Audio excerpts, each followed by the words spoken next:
আমি ক্যারিয়ার থেকে সরে যাই না, আমার একটু মান অভিমান ছিল। আমি 2টা সিনেমা নিজেও ক্যান্সেল করে দিয়েছি, ট্রাস্ট মি, আমার কাছে প্রমাণ আছে।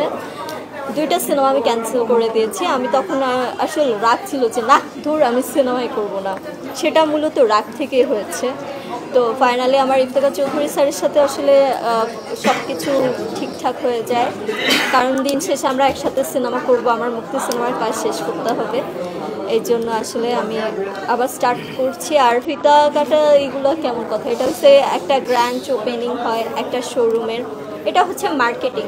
তো একজন আর্টিস্ট যাকে তাকে নিয়ে কেউ গ্র্যান্ড ওপেনিং করবে না, ঠিক আছে? একটা শোরুম ওপেনিং যাকে তাকে নিয়ে করবে না। তো এই ফেসটা নিয়ে কিন্তু আসলে মানুষ এই ফেসটা দিয়ে আসলে মার্কেটিংটা করা হয় যে না আমরা বুবলিকে নিয়ে করব, বা অপু বিশ্বাসকে নিয়ে করব, বা রাজরিপাকে নিয়ে করব, বা যাই হোক এবার সবাইকে নিয়ে। এটা হলিউড বলিউডের সব জায়গায় এই মানে এই চালু আছে যে গ্র্যান্ড ওপেনিংয়ের যে ব্যাপারটা আর্টিস্টদের নিয়ে। আর এখানে যথেষ্ট টাকার পরিমাণটাও বেশি।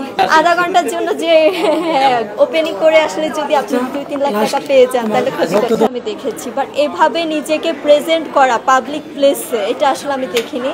বাট এখন এটা স্টার্ট হয়েছে। এখন বিভিন্ন র্যাম্প শোতে দেখেন, বিভিন্ন অ্যাওয়ার্ড শোতেও দেখবেন যে আপনার হিজাবের উপরে, বোরকার আভায়ার উপরে আপনার স্টাইল করে র্যাম্প শো করা হয়। সালমান শাহ স্যার যদি থাকতেন হয়তো তিনি আমাদের শাকিব খান ভাইয়ার মেগা স্টার থাকতেন।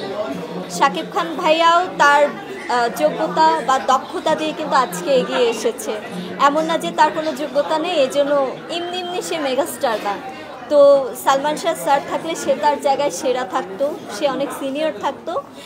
আর হচ্ছে শাকিব খান ভাইয়া তো আছেন, যিনি এখন বর্তমানে মেগা স্টার, সে তার জায়গায় বেস্ট।